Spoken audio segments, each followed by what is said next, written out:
been busy becoming chairman of Matchroom Sports, so congratulations is in order for that. But usually when a guy takes over a company and takes this top spot from a man who's been there 40 years or so, it's not such a cordial new coming of a king. What's it like to replace your father in a role such as that he spent his life building and defining? Well, it's something I take very seriously. I think if you were going to take that job on anyway, regardless of your father being in that role, it's an honour. But to do it as a son, makes it an even bigger responsibility. So when I've started work for Matchroom, obviously it's something that I'm very proud of. It's a family tradition now, if you like, and there aren't many sons that have taken the business to greater levels than their successful father.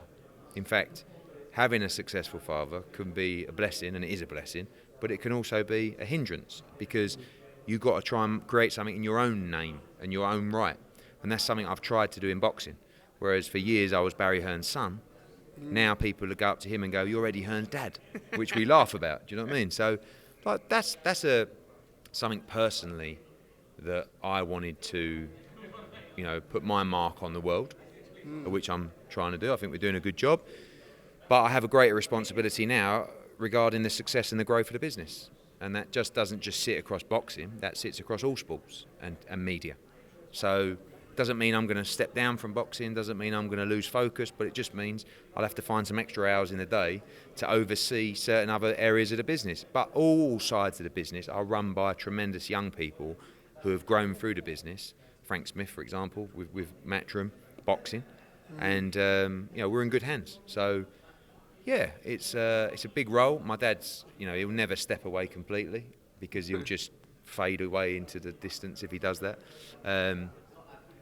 But it's exciting, and no more so than Saturday. As we look over there, when you see that place and you think, this is going to be the greatest atmosphere. You were at Joshua Klitschko, I believe. Yes, of course. This is going to be those kind of levels. This is going to be wild on Saturday. And I'm very excited, nervous, because these big crowds, we don't remember them. We've been behind closed doors for a year. We've had few back, luckily enough to get 12,000 for Canelo in Alamo Dome in Miami. But this is something different. So I'm excited for the sport, because I think this comes at a time where, you see YouTubers and stuff like that. And listen, I've been involved with that before, but this is kind of like the message from boxing to say, we still remain an extremely powerful sport. And the great thing for the sport of boxing is on Saturday, people will tune in and go, wow. I think your father would be proud of you for taking an interview question about him and turning it to the fight that you're promoting in a couple of days. We might as well get there sooner or later. But the one question that I had, in addition to your replacement and how that felt, is because I say when you replace a person like Barry Hearn, who's been there for 40 years, and the reason I would say it wouldn't normally be cordial, you'd have to wrestle that away from the old lion. And even though there's a rivalry between father and son always, no matter how good the relationship is, how intense was it to come to the term that it was time for you to step into that role? Did he come to it on his own, or was there a wrestling? Times change, don't they? Like trends change, audiences change. And when you get to 73, you can't, this is one of the reasons I feel like we've been such a success in boxing, is because of my age. And because I believe I understand what the audience wants. I know that, I would buy a ticket to that on Saturday, right? So I'm a fan, I'm a customer. And as you get to 70, like my dad and Frank Warren, and you get to 90, like Bob, do you really understand the world now? Do you really understand the way young people are consuming content on their tablets, on their phones, through their devices? So I think that he's watched me over the years. He's respected, what I've done, and he just felt that, it's time for a change. The business is, you have to understand, Raheem, not a lot of people know, especially people watching this. That business was created under a snooker hall in Romford 40 years ago with two people. It's now a global business with offices all around the world covering 10 different sports. It's an unbelievable success story for a family business. You know, it's not, and it will be eventually, it's not a public listed company. You know, it's not a company that's ever received any investment. It's been grown from grassroots to an international sports powerhouse, and we're very proud of that. So, you know, he just felt that now was the time of change. Now was the time for new direction.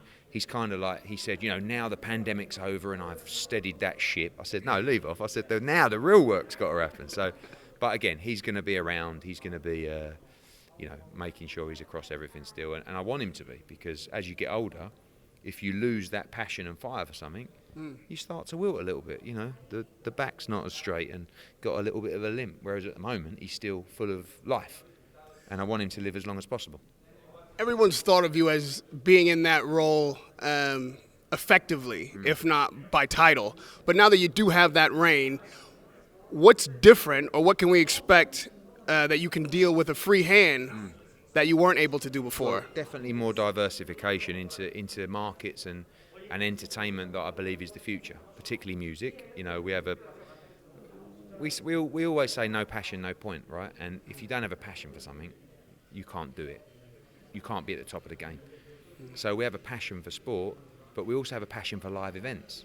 You know, whether that's music, whether that's moving into other sports, you know, whether that's looking. I also have a passion for content, right? You know, we've just created Matchroom Media, which is now going to be taking the live production from our shows and delivering that, which is groundbreaking. So in our new UK TV deal, Matchroom Media will be producing the talent, will be producing, directing, and it's like cradle to grave mentality, where if you create an event and a narrative and a plan for an event, and then you get to the end and someone else does the production, and it's not how you pictured it. This is why I wanted to do that, because if you look at the UFC, if you look at WWE, those major organisations, they create the content. They are producing the shows. They have their own production company, and it's not just about control of the narrative. It's just being able to mould it how you want to mould it. And again, when you talk about shoulder programming, documentaries, and that for me is probably one of the most powerful tools of any sport and any fight. You look at things like The Last Dance, you know, you look at things like the Tiger Woods documentary, you look at things like Drive to Survive, the Formula One documentary. These are things that can bring people into a sport. These are things that can make you interested in something. And I love producing great content. You know, it doesn't matter whether it's across social or whether it's a proper documentary. 24/7s are some of the greatest shows, you know, and that's something that I want to work hard on as well. So I don't know, mate. A little bit of music, a little bit of filmmaking. Who knows? But you can't move away from what you love, which is for me boxing. And this is why I like this Saturday. I just can't wait for. Dealing with the day-to-day rigmarole of putting on an event of this magnitude, well, when you promote both fighters, it's a little bit easier. And once you get them to agree to fight... You say that, not really. I mean, because... But in comparison to promoting a fight such as Joshua Fury... Yeah, I don't know, Raheem, because it becomes a little bit like... You know, you've seen with this fight, you know, Billy Joe feels like we want Canelo to win. We're pushing Canelo. Canelo's a pound-for-pound number one. Like, he's getting a lot of attention. He does, you know. But it doesn't mean we're not sticking up for Billy. I mean, look, he got his way on the ring, you know, because Canelo just said whatever. But he still got it. But that, for me, is the most awkward scenario, because on Saturday I can't scream and shout for either man. Not because I don't want to get in trouble, but I have a relationship with both of them. And I actually prefer it the other way. Like Joshua Fury, where I can fucking stand up and go, go on, yes! And when he knocks Tyson Fury out, I can go mad and I can jump in the ring and we can celebrate. I can't celebrate on Saturday, again, because one, it's not the right thing to do, and two, I wouldn't know what to do. If Billy Joe got knocked out, if Canelo got knocked out, I'm going to be unhappy for someone. So I actually prefer it the other way, because you never fall out with anyone because you haven't got a relationship to start with. Tyson Fury probably don't like me very much, right? So we're in a situation where we know what we know. But is the relationship as close between the two fighters? Because Tyson Fury goes on about you in the press, quite disparagingly, but Saunders isn't like sticking up for you. Sometimes he's in the video himself. I think Billy Joe Saunders probably thinks, well, Eddie don't really want me to win. He wants Canelo to win. And I, honestly, like for both guys, good luck to you. Like you both asked me to do something, I delivered it. And if you don't like me or whatever, then I won't stop delivering for you. But clean hearts win, Raheem. That's a very famous and popular saying of mine. And as long as you know you're 100% honest, as long as you know you've done a good job and you can't have done any more, you can look yourself in the mirror and say, I'm okay. And that's how I feel. Guys, I've done it. There it is over there. See that place? That's where you go on Saturday. And I can't get in there with you. Are you happy? Yeah, I'm happy. Are you happy? Yeah, I'm happy. Goodbye. And I'm going to sit there as a fan and watch an amazing fight on Saturday. Well, pre-pandemic, I don't think it would have been anyone's idea that you would be here promoting Canelo Alvarez versus Saunders solely. That you'd be the only promoter, that there'd be no Golden Boy, no De La Hoya, no rivalry between any promotion whatsoever. First, how did that come about, that you became the sole promoter for Canelo? And secondly, Saunders and Fury take you to task for not being British enough in your full-throated it's not really, encouragement of Saunders. I always back the Brit, and this is just about, again, like, I represent Canelo Alvarez, I'm very fond of him. I represent Billy Joe, I'm very fond of him. Yes, he's a Brit, but I'm not backing anyone. I'm just saying, you got it, guys, I'm out. Do you know what I mean? So I look at it, the first part of the question is quite amazing in that, you were there, I came into the American market, probably a little bit naive, I guess. I look back now, we came out, we got $1 billion deal, and we spent a lot of money. We had to, because we had to penetrate the market with DAZN and Matchroom. We made some mistakes, we did some good things. We've now been here for 3 years. We've really settled the boat to a point where we are, in my opinion, the only global promoter, but the biggest promoters in the US. I believe DAZN have the best schedule in the US, but I can't lie, the signing of Canelo Alvarez was massive for us as a business, because it comes with the fan base of Canelo Alvarez, which enables those people to know who I am and who Matchroom are. And that fan base comes with you. Not saying that Canelo's fans love me, but I'm saying they know who we are. Do you know what I mean? And in the UK, everyone knows who we are. And we've built a fantastic position in that market where we are the premium promoters. And what we're trying to do here is the same thing. Bigger country, harder to do, difficulties penetrating different states and markets. But one thing we know about the Hispanic fans of boxing is they all know who I am. Because they know who Canelo Alvarez is, and they see me now and they know that's that guy, that's Canelo's promoter. So that was a massive coup for us. We got that relationship by a little bit of luck, great timing, obviously once his relationship split with Golden Boy, but we got it through credibility and through his belief in us that we were good at what we do. And it's been a great relationship so far. So Floyd Mayweather, for instance, would tout that he would call himself a self-promoter, that he split with Arum and directed his own ship going forward. But Golden Boy was the promoter by title of many of those Mayweather fights. There could have been a relationship like that with you, but instead, as you've said, you signed Canelo. And for him to leave Golden Boy and established a company like that, especially in the States, what was it that Matchroom provided that Golden Boy was not meeting the mark at? Or what makes Eddie Hearn the promoter above Golden Boy De La Hoya? Just, I don't know, freshness. I remember the first show we did with Callum Smith. I didn't have a deal with Canelo there. That was just a one-fight deal. The ring walk, the professionalism, all these things, the attention to detail. These are the things that he said, in the media about what we do.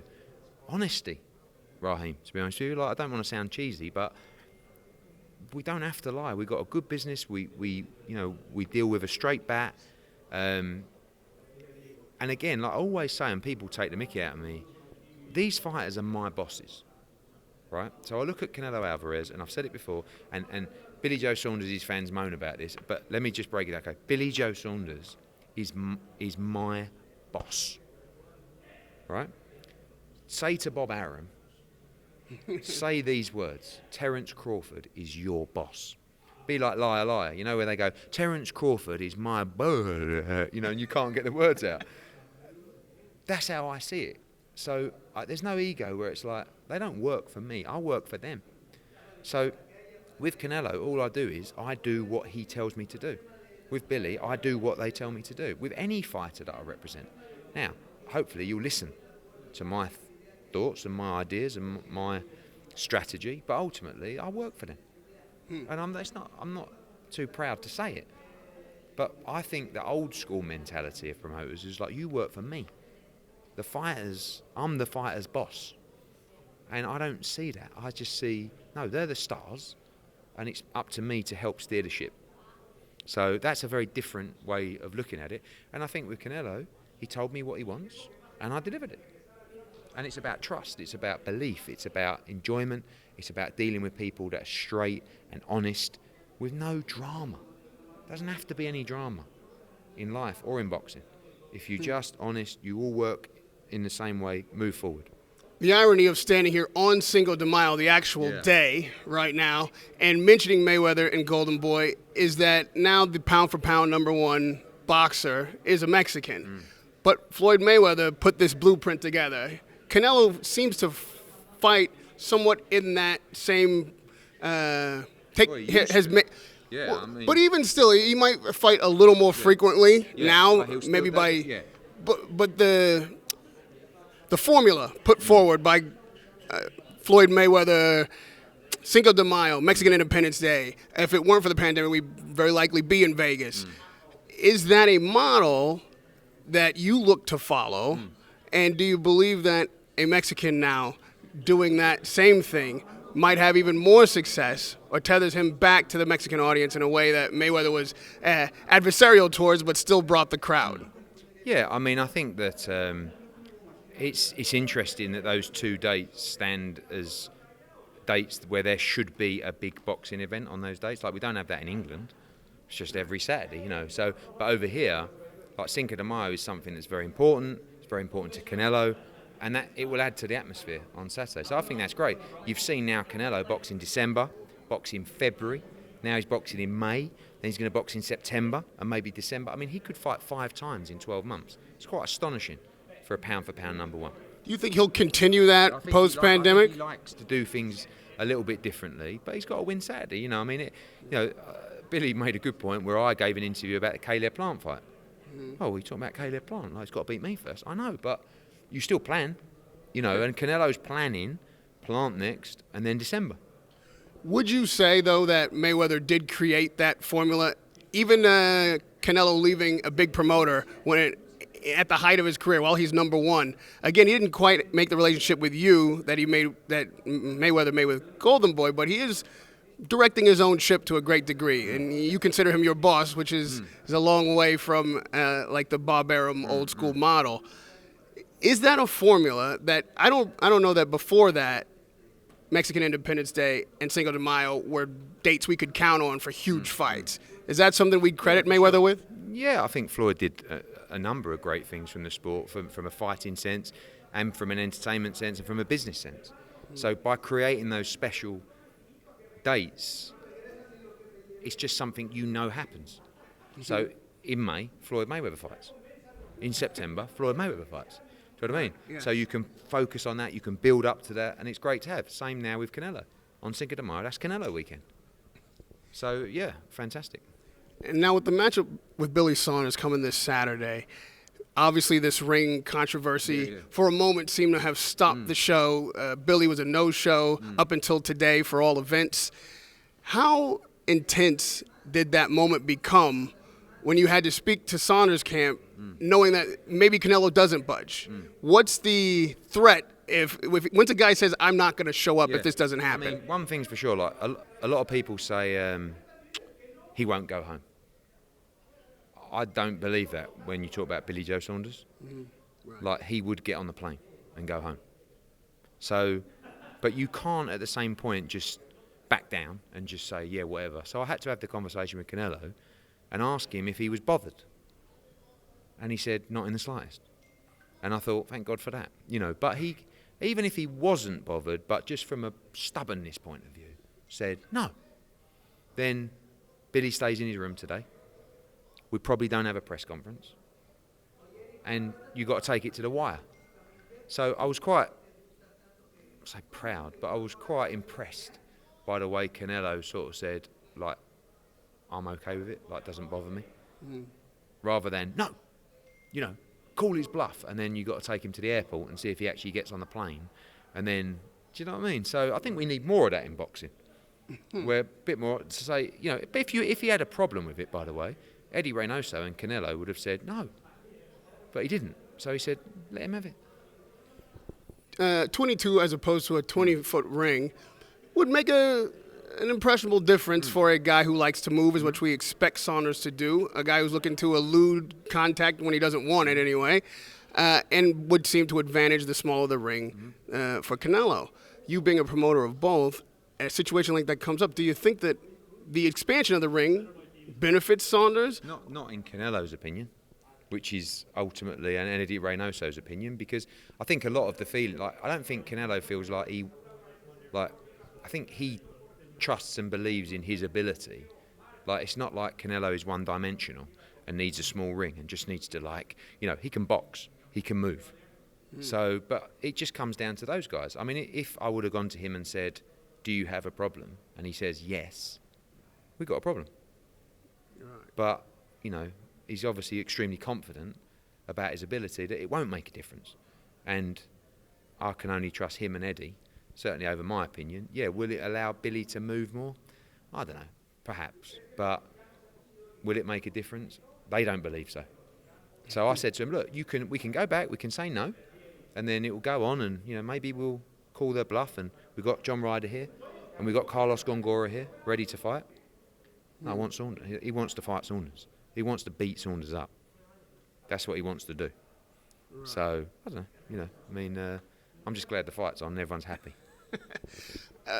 If Saunders gets his way on this and is able to move a little bit more in the ring, put on your analyst hat now. How do you see this fight going objectively? No favoritism. As an objective analyst, I don't believe the ring will make a difference in the slightest, but I do see Saunders moving a lot. I mean, it's no secret, is it? I mean, he's a very good mover. He's tricky. He may win. I think he'll win the early rounds. To be honest with you, I think Canelo will come on strong. He'll get hold of him. He'll try and hurt him. And it's how elusive Billy can be, how sharp Billy can be. Billy's a very good fighter. Like, this is the toughest fight for Canelo in the division, in my opinion, by far. So, I think let's see what happens Saturday. Billy's had an opportunity, at least in the press it's been reported, that he could have maybe had this fight at other times and decided it wasn't the time for him. Knowing the sport and knowing both fighters, is this the best time for Saunders to be having that fight? It's hard to say, but he's in the best shape I've ever seen him in. And he hasn't deteriorated. He's not had a tough fight. So I think you'll see the best Billy Joe Saunders on Saturday. One thing we've seen is he does stay in shape, and we've seen him, again, in the gym with Fury. We've seen him through the pandemic seeming to stay fit and focused. And Fury, obviously, doing the same. He seems to be the leader in that regard. How does that inform the matchup for Joshua Fury in your mind? And is Joshua doing the same? Yeah, Joshua's non-stop in the gym. I mean, Fury and Saunders are very similar, aren't they? In a sense that they like to get under your skin. They like to play a little bit of mind games, And do you lose your cool? I mean, will we see Canelo lose his cool on Saturday? Maybe he's like when Lemieux boxed Saunders. He kind of I know Canelo's not Lemieux, but he was trying to just take his head off, wasn't he? And he got absolutely schooled. So AJ's been in the gym non-stop and, ready to fight. You say Tyson likes to get under people's skin. That's known. But he also is serious about the business. It seems when he commits to something, he will do it. He's not the guy that gets on the plane. He's the guy that turns up at the fight. And Bob Arum said that when they came to the negotiations for this lawsuit with Wilder, it seemed more like a negotiation than a lawsuit. Was there a time when this fight was in jeopardy and Fury could have gone another way? Yeah, possibly. but he didn't want to fight Wilder anymore. Who wants to see that? He just, he beat him with ease, didn't lose a round. So it's time to move on. And, they run out of time. They could have done the rematch, but they couldn't get the money together. So we move on to hopefully AJ against Fury. Is it necessary for you to bring Canelo to the UK to make him a global star in the way that you described Joshua? No, I think America's a big market. I think for a Brit, it's something you have to do. But I do want to take Canelo around the world. But, he has to win on Saturday. All right. Lastly, Canelo has to win on Saturday. Joshua has to win in August, apparently yes. the beginning of August. If that fight goes the way you hope it is, and Joshua becomes undisputed heavyweight champion of the world, do you get the sense that that might be enough for him? No, because he loves the sport. I had the same conversation with Canelo. How do you keep the focus and the desire in such a tough sport? It's a love for what you do. Once you have a passion to do something, you want to do it again and again, and you never want it to leave your life. That's how AJ feels about boxing. He talks about fighting for another 5-6 years, and that's the difference. Fury wants this fight, get the money, and probably walk away. AJ wants to be around for a long, long time, and he loves the sport, and he's a student of the game, and he's getting better and better. He'll be better in 2 years, 3 years than he is now by a mile. So always improving, always working hard. And the same might be said for you as a promoter. Coming out of the pandemic, there's an opportunity to change a lot of the landscape like we talked about at the top of this interview. What do you hope will change about the sport of boxing and the way this is presented to the fans once it gets back to a full schedule? We need more things like Saturday. We need to show the people that boxing is great. Boxing has the history. It's so exciting. It's a huge global sport. But it's only a huge global sport if we make the fights people want to see. And Saturday is a good example that if you get it right, the numbers will come and the sport will continue to thrive. Radio Raheem with the chairman of Matchroom Sport, Eddie Hearn.